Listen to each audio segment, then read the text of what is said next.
Kia ora. Nau mai haere mai to the Aotearoa Guitar Show, where we catalog, explore, interview, and discuss all things guitars in Aotearoa, New Zealand. This is a show that will be highlighting and exploring the guitar players, makers, builders, and breakers of Aotearoa, New Zealand. I hope you'll join me on this journey as we talk to some interesting people, learn the historical facts and fictions about the guitar playing in New Zealand, and learn about some new bands and new music. In this episode, I'll be speaking with Glyn Evans of Mr. Glyn's Pickups. So without further ado, let's talk to Mr. Glyn. Hey, mate. Hey, how are you, Glyn? It's good. Hey, thanks for it's really taking the nice. time. Yeah. Appreciate it. No, you know what? I just was like 10 minutes early and I've sat down and I played the guitar. How often does that happen? It's brilliant. Yeah, can't get much better than that. How's Muriwai today?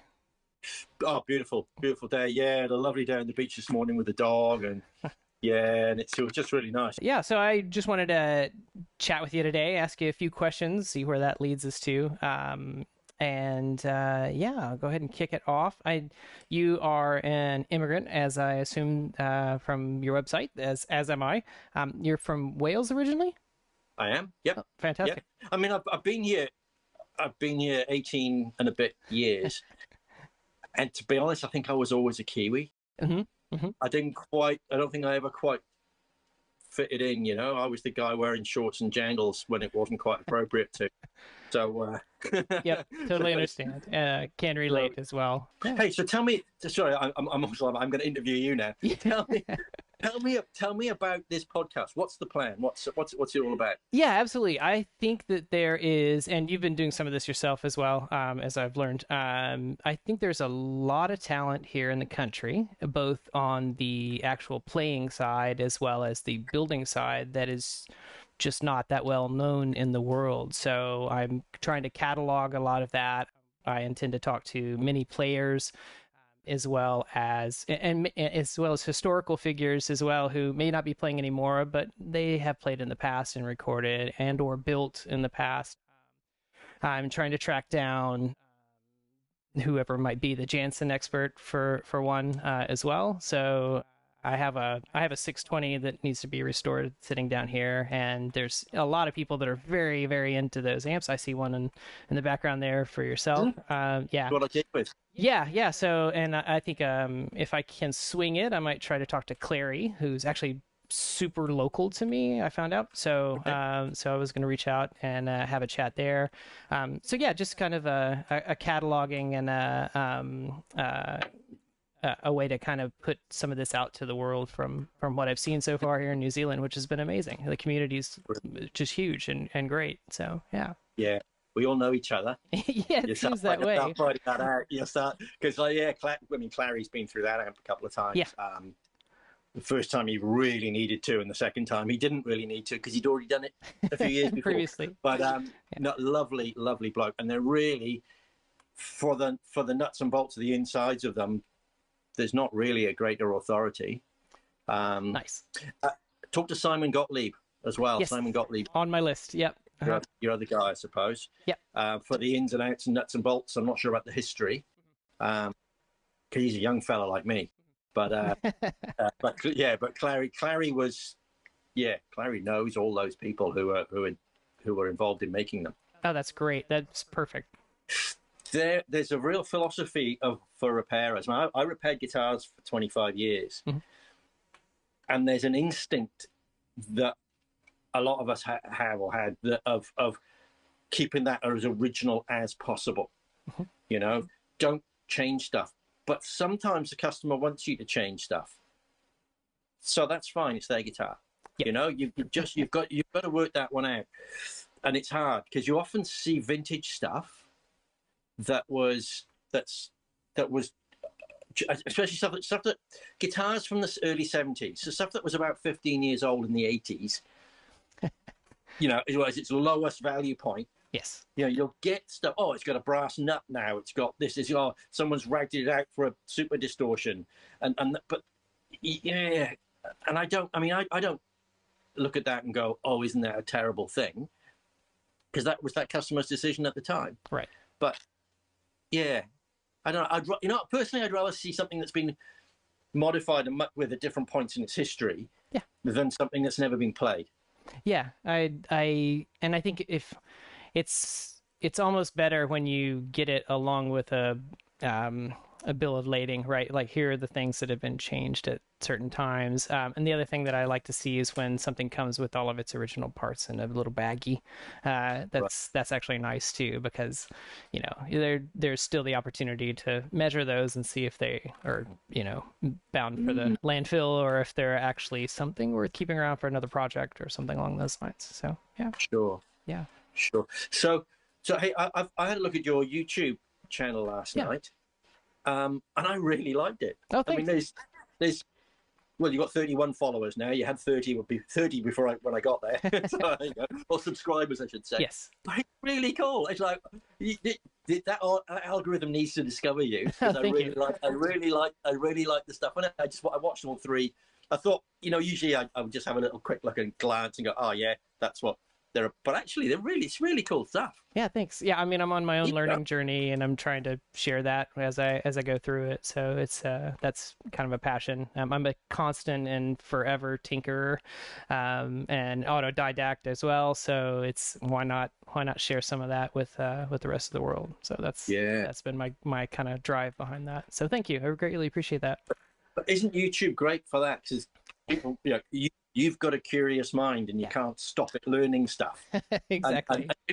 And isn't that a great way to get an outlet for that, I suppose? It really is. It really is. And it's nice hearing some feedback from folks, and hearing about other people that have run into some of the similar problems, like with the SM57 and the fakes. That one has done amazingly well as far as views go, because I think a lot of people are like, is this a real microphone from the real manufacturer? And so they start looking, and it's nice that they can find that and figure out whether or not they have it or not. Yeah. So yeah, it's been great. Yeah, thank you. First thing I did was trot down to the workshop, grab the 57, and give the end a twiddle. Yep. Yeah. And I knew it twiddled. I knew it did. Yeah. I just had to go. Yeah, I have a day job coworker who did the exact same thing. He was like, "Now I have like 5 microphones. I have to go check." So, thanks a lot, but also thanks a lot. So, yeah, exactly. So, yeah, it's been a lot of fun. I'm enjoying putting it together. We've got the stack more to go. Some fun stuff like creative ways to repair Tolex is on the map as well. So I know someone. Have you got anyone to talk to about that? No. What's his name? He just moved down south. Repairs, does recovering amps. His name suddenly has gone, but I'll send it to you later. Yeah, that'd be great. That'd be fantastic. Yeah. Appreciate it. Yeah.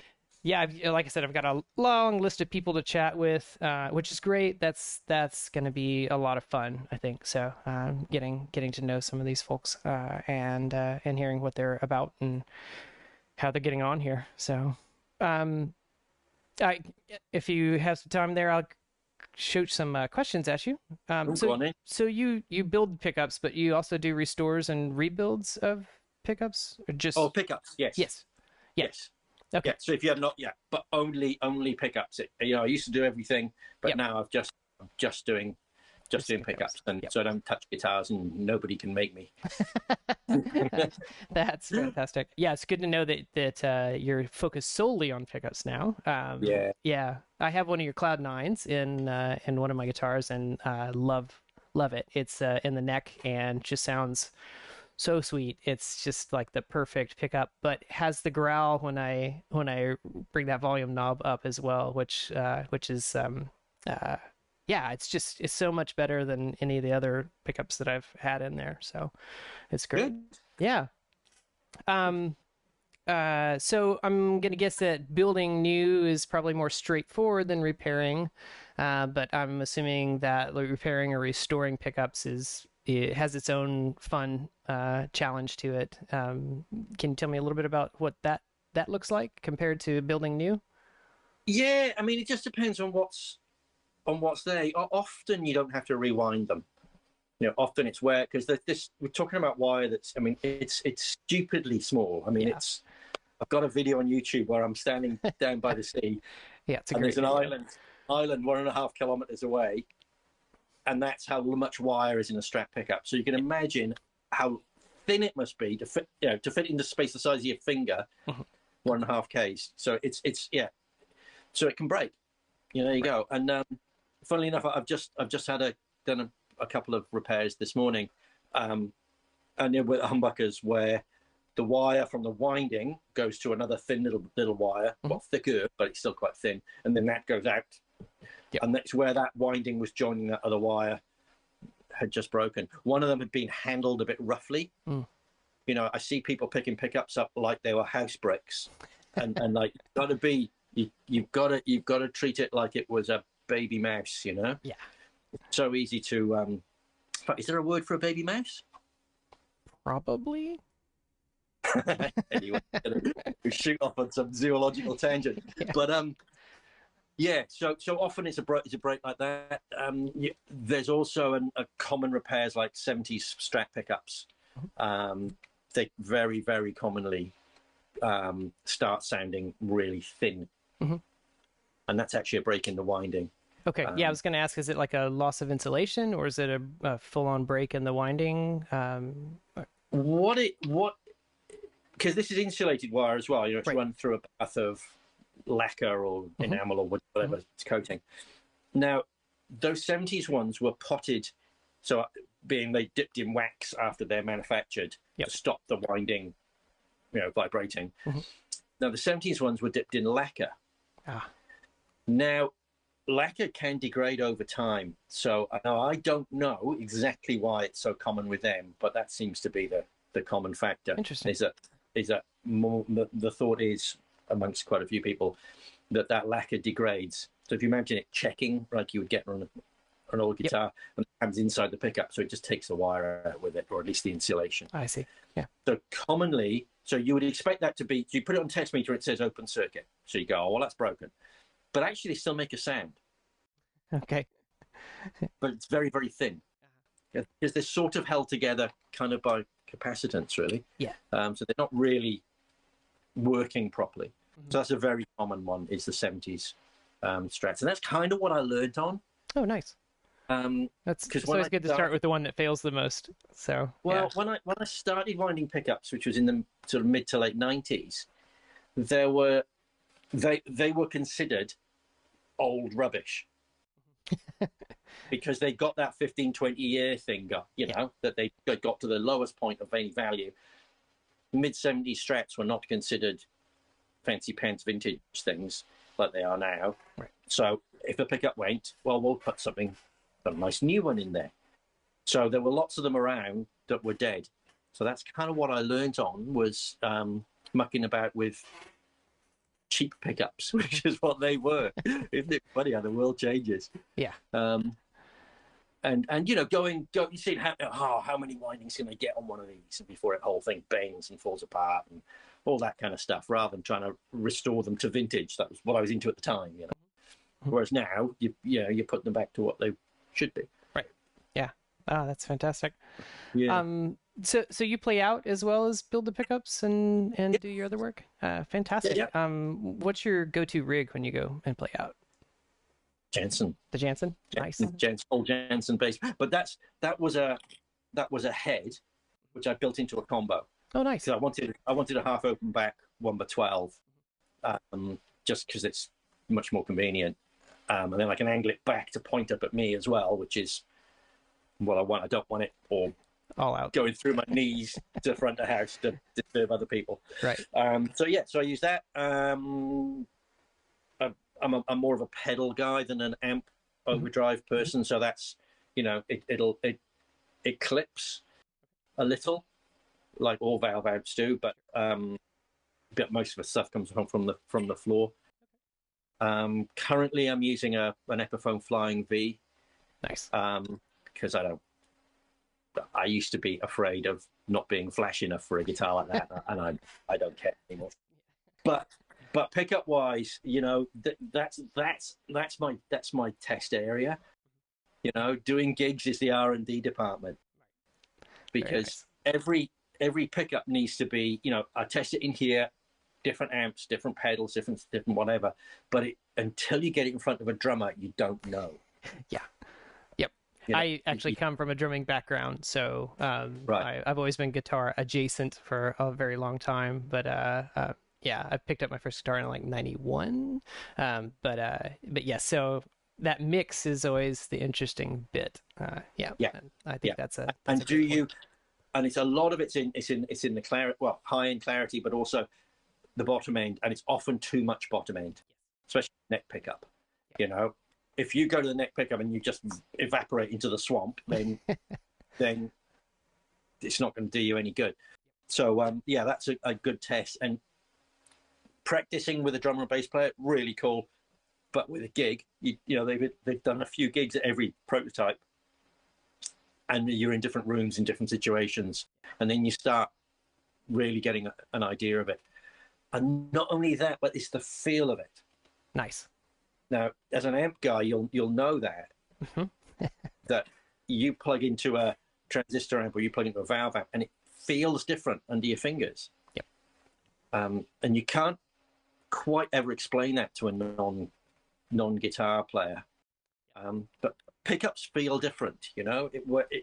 And that's the thing. You need to feel like you've got that dynamic thing that you can tickle it or you can dig in, and it's going to be a completely different beast. Yep. Yeah. So absolutely. You can only really tell if you're too loud with the people, you know, and you can really feel how you can. Because I like to back off as soon as the singer opens his gob. I'm backing off because I'm sharing his frequencies. Yeah. He's kind of more important than me, which is a shame, but that's how the world is. So you need to be able to do that without dancing on pedals. Yep. For the whole gig. So yeah, that actually brings up another point I was going to ask you about. So I two things. One was there's a lot of stuff that's said about different pickups pairing well with certain guitars. Like a fine wine and potato or cheese, whichever. Do you think that that's true, or do you feel that there's other specific amps that should be paired with a specific pickup? It's marketing. It doesn't. It's like saying, "What is a good sound?" Now, I don't know. It's good for what? Right. You know. And listen, I think a great example of that is "It's Not Unusual" by Tom Jones. Yeah. There's a guitar that goes wee wee wee wee wee wee, and which allegedly is Jimmy Page doing a session. But anyway, it's a horrible, horrible guitar sound. But it's perfect on that record. So what's a good sound? Right. Yeah. So so I don't really say, I wouldn't say, oh, you should use this type of pickup with mahogany or with a scale length or what have you, because I don't know we don't know what that customer is trying to achieve. Right. So, a Telecaster is a good example. You know, people want to achieve quite different things with Telecasters. You know, some people do want the really thin, like a 70s Tele, which has that kind of ice picky thing, which you might want to use it for funk. Whereas a lot of people, I think probably most modern people now don't want that for a Tele, or they don't want a Tele to play country. If you look at Fenders or Fender's more modern demos of Telecasters, these people are not playing country. Right. You know? So you go, okay, well, they've done their research. Yep. So, and I sell more, my biggest selling pickup is a Tele pickup. It's the Cruel Mistress. But it's not a pingy, jingy sort of Tele pickup. It's got a bit more girth. Right. And it'll happily rock. And I think it's people who bought a guitar for the looks, and let's face it, they are cool. Sure. And they feel the sound isn't with them, so they want to change that. So I think, yeah, what's a good sound? I don't know. It's in the ear of the beholder. Yeah, I know exactly what I prefer, but that's not necessarily a good sound. It's just my preference. Sure. So I think it would help. I think it's nice for people to have help buying pickups, information is very hard to come by, but it's not quite as simple as mahogany. Therefore, this. Yeah. So yeah, I have on my website a kind of help thing for buying, but it's simply two questions really. You know, what have you got and what are you trying to do, and then I reply as a human being rather than an algorithm Right. making it up. So Yeah, no, that's actually really, really cool. And I'm, again, being the tinkerer that I am, I'm always wanting to try something that somebody might in the marketing might feel like is unusual or not right, just to see myself what that might produce. So, so I totally get it. Following on to that, though, there's a question I had in my head about people moving more away from actual amplifiers and more into the computer realm and plugins and IRs and all of these, even the Helix and the various other Tonex and the various other pedal-based modeling platforms. Do you think the needs, or do you feel, or have you seen any changes that you would make to the pickups in order to accommodate that usage of technology, or is it pretty much a straight crossover and they'll dial in their tone via the modeling setups? Just curious about that one. yeah, no, it's really, I think that modeling setup is so malleable and so easily malleable that yeah, I think leave it to those guys at that end to Yeah. change things. You know, and I think it's great. I think that modeling of the whole thing is fantastic, especially if you're touring, if you can have consistency. You know, every gig you're going to have pretty much the same thing, and especially if you're using in ears or what have you. Yeah, great. You know, but interestingly, parallel to that, the resurgence in pedals and valves and stuff. It's interesting, isn't it? It really is. Because it's almost this dichotomy. You know, what kind of player are you? You know, are you a fractal or a Fender Twin? What are you going to do? You know, well, Yeah, it is really, really interesting. And I feel like overall, there's too much debate on it when it's really all about like the whole concept of shut up and play. You know, let's have a good time kind of thing. And let's create. And you know, whatever is accessible to you, especially with a lot of people maybe in more close housing now, so you're not going to rock in with a Fender Twin and you know into your apartment and have anything less than the police called on you within the next 5 to 10 minutes. So so I think it all has its place, and I think it's just fun to watch for me. So just to see kind of what's going on. Like I'm all about the valves at this point, and what I can do with those, and what new things I might be able to build with those, because I kind of like the retro. You know, like in another life I probably would have been a steampunk kid, you know. So but this is kind of where I've landed, and I do enjoy that. But yeah, I mean, excellent perspective on that, the modeling bits, and I think you probably hit the nail on the head with like for touring it makes total sense to grab a little box and throw it in a bag and off you go, and you plug into front of house, and you're good. Yeah. no, I think but there are quite a few aspects of this. I think even for home stuff, for recording, but then also for in the amp world, for like if you haven't got. I mean, I used to own a guitar shop in the UK, yeah, with a lot of secondhand gear, and so you know I'm very familiar with what an old Twin sounds like, or a JCM 800 or what have you. But not everybody is. So how do you find out? How do you find out if that sort of sound is your thing, you know, or not, or what different sort of cabinets? And I think it's just a great way to learn that, you know, that you might go, oh well, yeah, I'm definitely a JCM 800 sort of player, but yeah, I know about a quad though because of the punchiness, uh, you know. Whereas, you know, I think I've had the benefit of trying a lot of those, and in fact, gigging with a lot of those things. You know, I really like a half open back 1x12. You know, I like this. I like it flapping around a little bit. Right.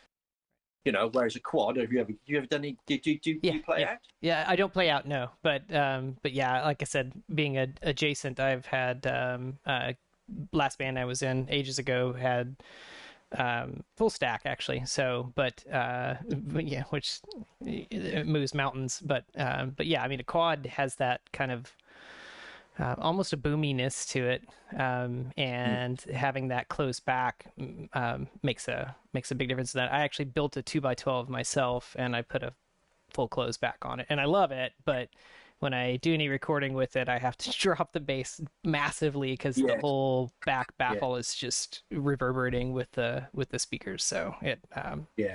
it's nice when it's in the room with me, but when I'm, trying to mix it into something, I have to bring that bass way down on the guitar signal. So You're creating quite a lot of air pressure in there, yeah, and also what I've used to find with a quad is it's a cannon, so you've got the punch going right across the room, yeah, and you've only got to sound a little to the side, and it's quite a bit quieter.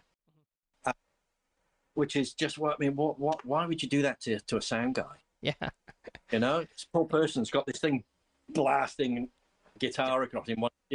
So yeah, I just like that, and I think with a half open back, you do get a little bit of resonance from that enclosure, but it still lets that speaker yeah, flap bleeds about. out a bit. Some of that, yeah, it's really nice. Yeah, Yeah, but I mean that's just that's a personal thing. I mean, yeah, I'm a big Malcolm Young fan, and so I shouldn't be knocking Marshall 412. yeah. I mean, everything has its place, right? So, Yeah. like, I couldn't imagine the Malcolm Young sound through, I don't know, a Selmer or even Fender. Really, I think. I mean, you could probably still make it work because it's in the player mostly. But yeah, you know what I'm saying. So, Yeah, and it is in the player, isn't it? it This is. is the start. That's the start of the signal chain. It's the player. Yeah, absolutely. And from repairing guitars, I'd find I could have done like major work on a guitar. I remember doing one for Chet O'Connell, who's a great player worth talking to as well. If you're Nice. talking to, Yeah.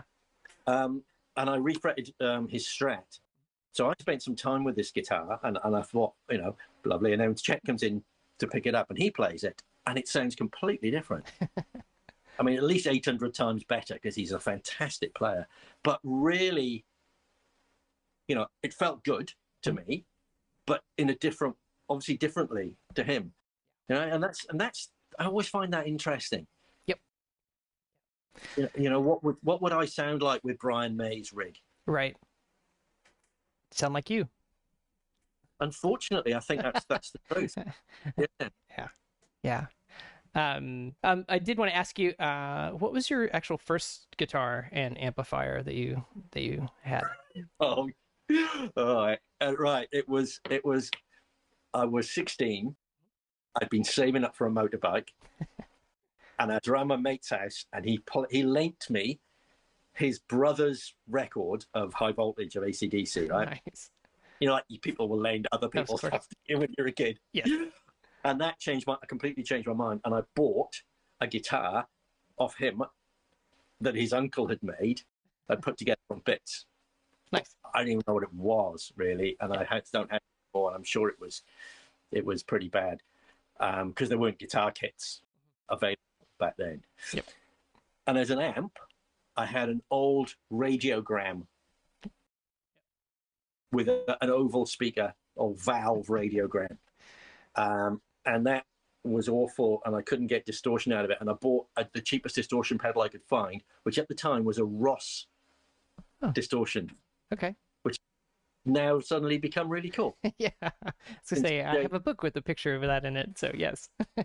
And they've been re-released, and they're all being made by Josh Thingamy. And anyway, so that was that, and that was awful. So certainly nothing to be proud of in any way. Nice. Yeah.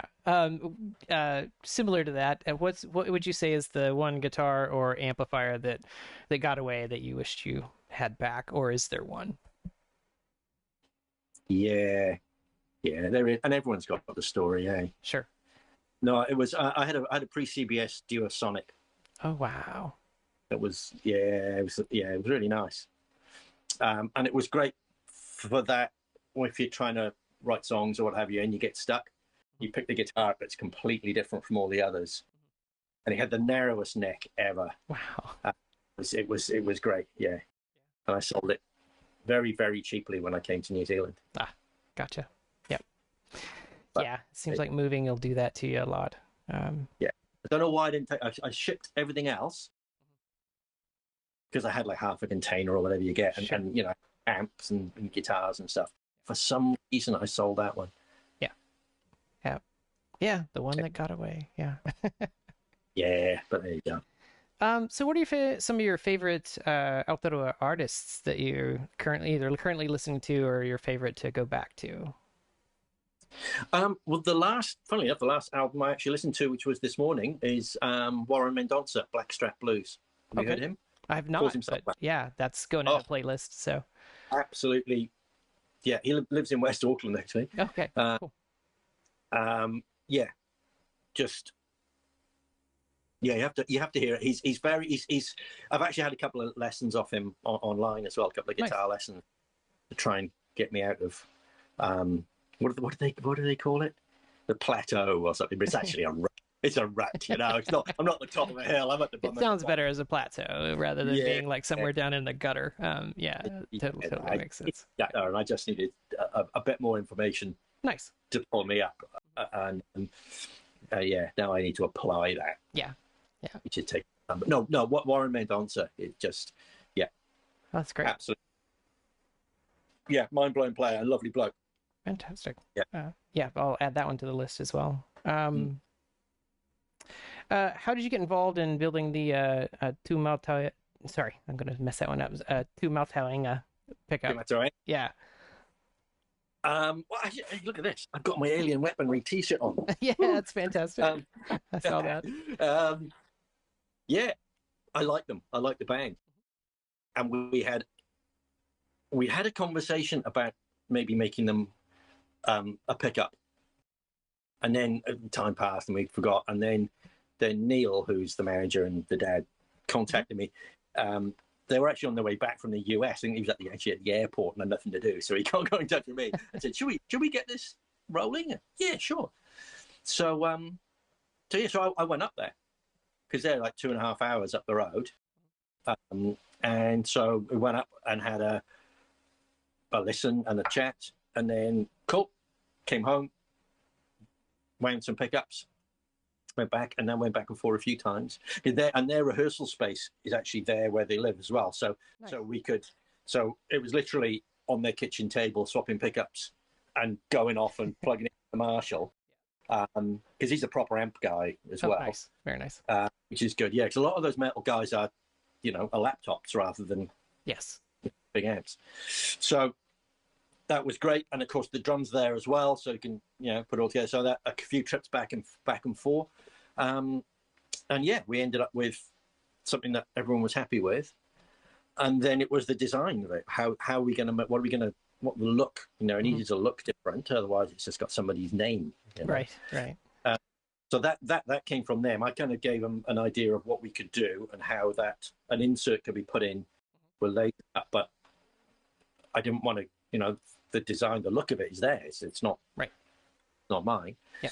So so laser cut those inserts and stain them, and it's a fair bit of mucking about with them actually. Yeah. But yeah, then he took it before we even had it as available to the public. He took it off on a European tour. So I think I loaded 2 of his guitars with them. And there was a couple of guitars that were meeting him in Belgium, I think. And I had their touring tech fit them. Nice. And then, so they did that tour with those pickups. That's fantastic. So, I mean, you go, well, that's a pretty good road test, isn't it? Yeah, that'll do it. Yeah. Comes out of that, okay, then we've won this one. Yeah. And then we sort of made it public just before they had a couple of gigs supporting Guns N' Roses. Very nice. So again, you go, wow, it's pretty cool. That's pretty special. Yeah, that's fantastic. Yeah, it's great actually. I really enjoyed that because I grew up reading the guitar magazines, and it's kind of like you're living your fantasy as a kid. Yeah. Of doing that. Yeah, and it seems to me that's a that's a very Leo Fender style approach where, listening and then going back and tweaking and then bringing it back to the artists and having them play again through it and getting feedback from them. So when I was reading your blog post on this pickup on your website, that's really what it reminded me of, is some of those stories Right. of Leo going back and forth with some of those players and getting that Yeah. that feedback loop going so that it's built into what the player needs. And then of course records get made, and next thing you know, everybody's heard it. So Yeah. so yeah, that's pretty special. But that's what I do with any pickup that isn't for me, if you see what I mean. Like my low powered Telecaster pickup, for instance. It's for players who do stuff that I don't do. So with those, I always had test pilots. So when I was repairing guitars, obviously from that, I know a lot of players, a lot of professional players as Right. well. So I'll often give pickups to people and say, could you test that? And then tweak it and swap it, and tweak and swap until we got it right. And then they have that pickup's theirs, Very nice. and so they end up with a pickup that really suits them. Yeah. And that's, but that, so like the Cloud 9, which you have, that was for me, that works in my world. So I didn't really need anyone else there. I just need to swap it in a few different guitars and put it in a few gigs. But yeah, other ones like the Pandora Telecaster one, that's the one down from the Cruel Mistress power-wise. That one was one that was, I do one called, sorry, the Duchess, not the Pandora. I do one called the Pandora, which is for Esquires. So if you've got a one pickup telly, but you've got a three-way switch. Gotcha. Yeah. So what you have there is 3 separate windings. Oh, nice. So you tap windings off, basically. Mm-hmm. So you've got my Cruel Mistress at the more powerful end, then you tap off some windings, then you've got another one and you tap off more, and then you've got, I kind of call it a gold foil, but it's just not a gold foil because it's completely different, really. But that middle setting is now its own pickup. Okay. Because I sent the Pandora off to a guy in the UK, in Leeds, in Yorkshire, and he loved that middle position.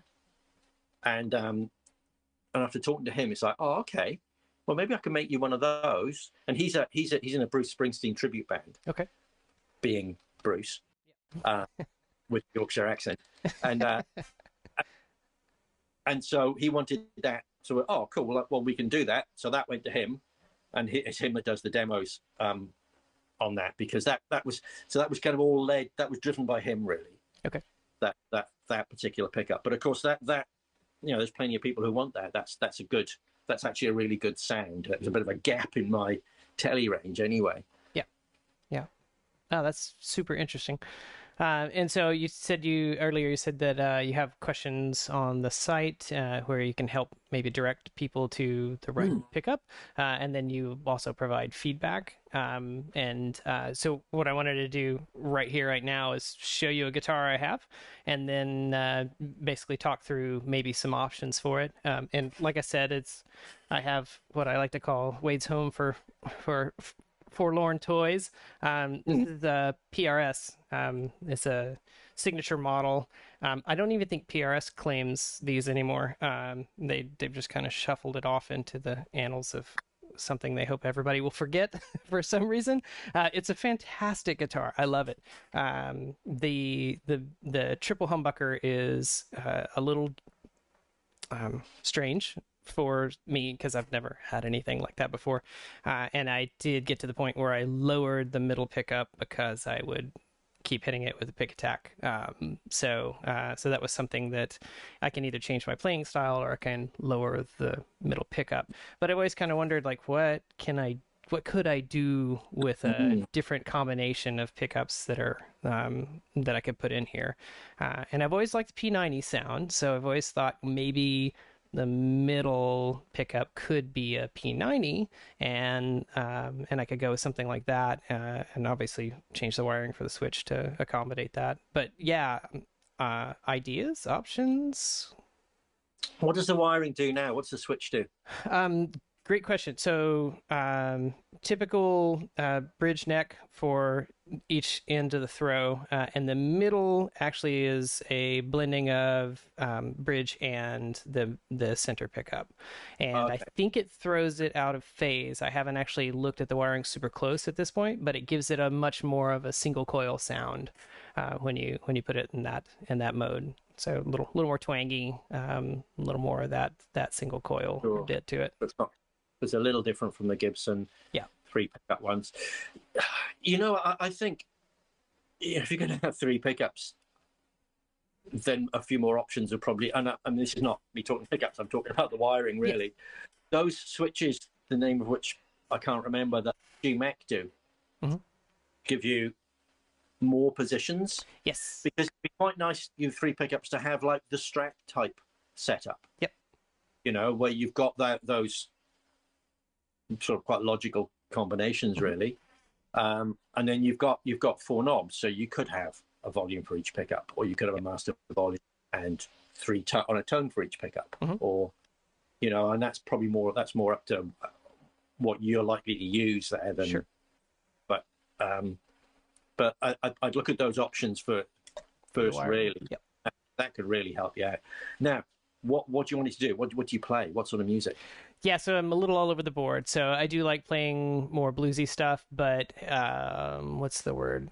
More blues rock, I guess is a good way to put it. But I also go pretty heavy sometimes as well. So I'm kind of somewhere in the middle of that. So anywhere from the AC/DC style tone to I'm not going to say Alien Weaponry heavy wise, but up there, more of a hardcore sound as well, and sometimes a pop punk style sound. So somewhere in between those three. And I know I don't necessarily need one guitar to be able to accommodate all of that, but the closer I can get to that, the happier I think I'll be. I think trying to make one guitar accommodate all that is, as long as you can accept the fact that it won't do everything well. Yep, that's a fantastic point. You find out which bit it does that you love, and you do that with it. Yep. No one guitar is going to do everything. You can't have a Strat Paul or a Leathercaster or whatever.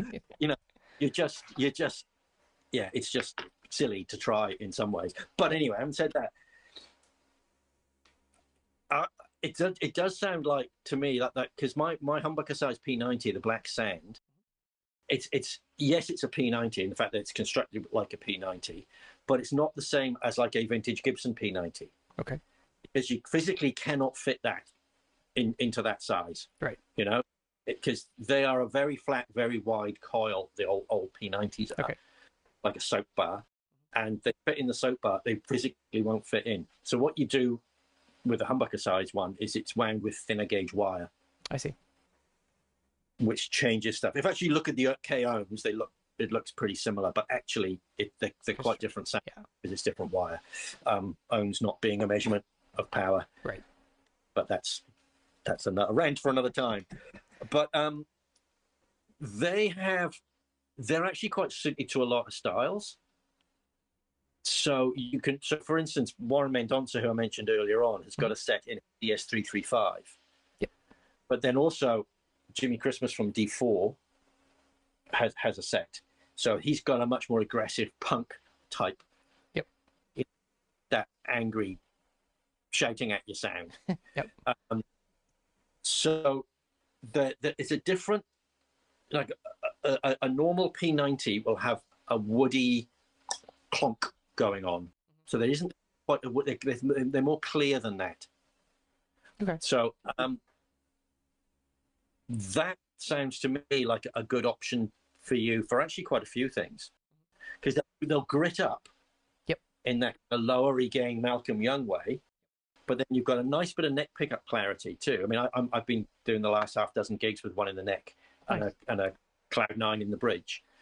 Okay. So I can have, and they feel, because they're a single coil, they feel like a single coil.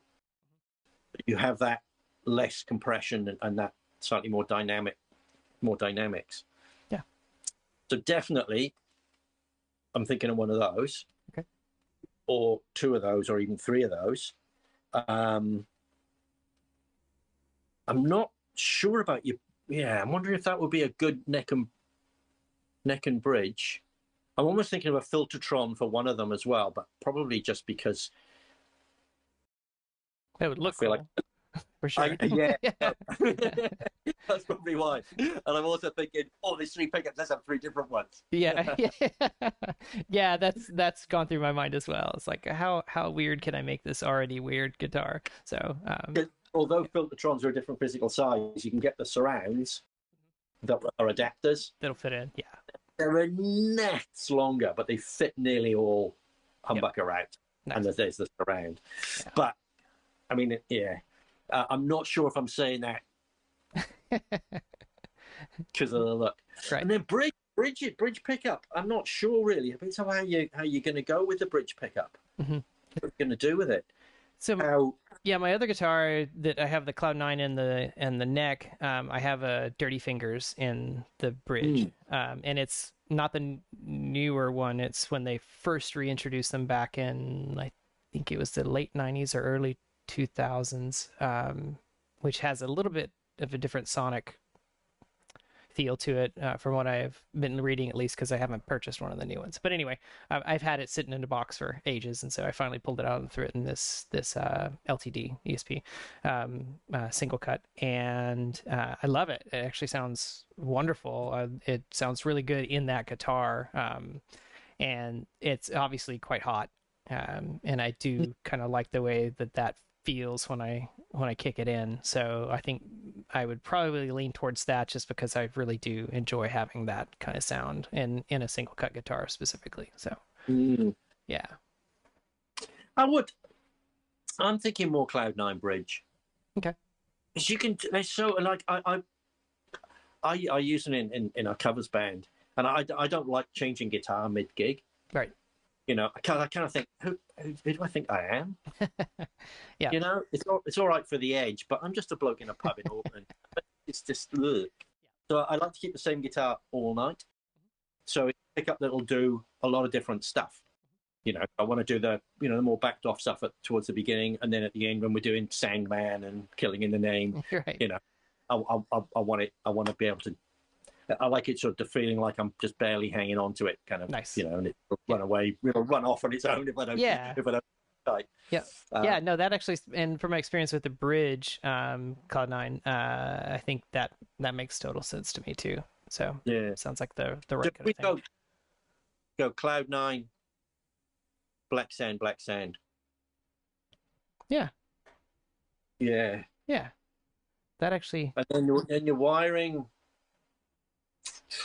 Yes, you're gonna have to figure out. You're a wiring guy anyway, aren't you? I am, yeah. Yeah, there's plenty of options there. And I think the Switch that you're talking about, they're made in the UK, if I remember correctly, and they have 8 positions on them. I put one of those in my son's guitar. I was going to put it in my LTD, but the cavity for the wire in those ESP the LTD, it's a 265, is tiny compared to like a Les Paul. But I think it's a thinner body, so that's one of the reasons they probably made the channel so much smaller. And so trying to get 8+ wires through there was shielded was it was almost impossible. So I just decided, it's way easier. I'll just put that in his guitar, and I'll just keep mine here, and maybe put some push pulls in the volumes and tone knobs, and so yeah, I bought the push pulls, but they're sitting in a drawer. So I'll get to it one day. But here's another idea: keep your 3-way switch. Mm-hmm. Wire the 3-way switch like a Les Paul, ignoring the middle pickup. Yeah. Yep. And have one of those pots as a volume control for just the middle. Oh yeah. So you can introduce the middle pickup. Bring it in with setting. Into you might 3 settings. Yeah. You might have to change it in and out legs of the volume pot. You know how you've normally you go in the outside leg and out the middle. Yep. But then, like with a Les Paul in the middle position of the switch, you turn one volume off and the whole guitar goes off. Yep. You know that? Yeah. But if you wire them another way, that doesn't happen. Oh, okay. Nice. Like with a jazz bass, they're wired. So you can wire that the other way, those pots the other way, so that you can turn that volume. So you could have that way, you could have the middle pickup on its own. then then you don't have any kind of master volume if you want to shut the whole thing off. No, but I could potentially change it from the dual tone knobs to a single tone knob and then use the other knob to bring in the middle pickup. If that makes sense. Yeah. Yes. And that would, yeah, because I don't necessarily really need two tone knobs, especially with the shared volume. Or not the shared volume, but yeah, I could just use a single tone knob. That's totally fine. That would work for me. Yeah. But if you want to turn if you're using all three pickups and you want to turn the whole guitar off, you've got to turn two volumes down. I see. Yep. If you're not gigging, it's probably not an issue. Yeah. But there you go. Or you can have a kill switch and you can have your raging moments as well. Eh? I could do that. I was thinking volume pedal is another option there, right? So that's another way to pull that one off. So yeah. And that's probably easier to do because you're not ordering another switch and mucking about with that. Yep. Yeah, and that'll probably work well enough intuitively, especially if you wired it up yourself. Right. Yep. You know, it's that's the other thing with I've done a lot of modifying of Strats, and there's lots of ways of changing Strats, but I've also put a lot of them back to original. Okay. For people who've had all sorts of amazing ideas with this and that and this and that, and then actually it was pretty good to begin with. Yep. And very intuitive. Yep. Yeah. Oh, that's great. Wow, that's fantastic. Hey, I really appreciate your time. I think I don't want to keep you any longer here, but it's been fantastic talking with you. And I'll let you know as soon as I get ready to place that order, because I think I'm going to do that at some point in the very near future. So we'll get that going. So that'll be a lot of fun. And of course, I'll let you know what it turns out to sound like. So it'll be good. Yeah. Oh no, definitely keen to hear that. Yep. And really keen to hear who else you talk to. Yeah. Like I said, I've got a running list, and thanks for a couple more names to add to it as well.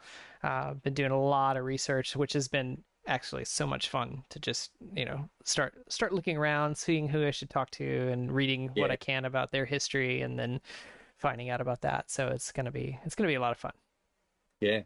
Yeah, and I look forward to your continuing YouTube episodes. They're great. So it's really nice talking to these folks. Except a lot of times when you're talking to the makers, it's just really dangerous for the bank account, because I just kind of want to go get one of each and and do that, which is complicated. So, but yeah. But you are clearly a very disciplined human being, because you haven't told me you make pedals. No. Like, you've got an electronics background, and yet you've managed to resist that. Yep. Yeah. I actually only own one pedal, and it's one of the it's a Korg, the ODS, I think is what it's called, which is a pedal kit that you buy, and they're using their new tube technology. So it's actually vacuum tubes that they pioneered for use in, I think, television sets.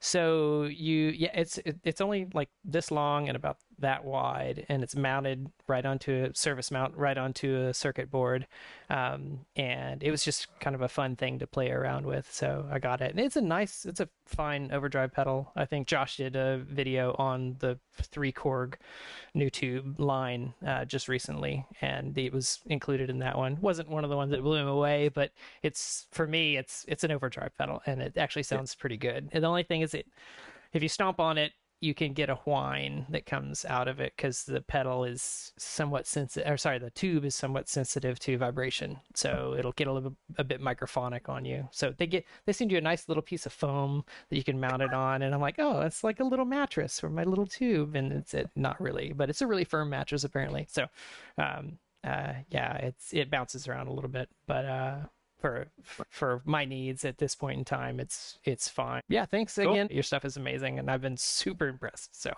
thank you again. Thank you. Yeah, thanks, Glyn. I'll talk to you soon. Cheers. I hope you've enjoyed listening and or watching the Aotearoa Guitar Show. If you like what you hear, please subscribe, ring the bell, and we'll let you know when the next one's coming hot down the ditch. And that's us.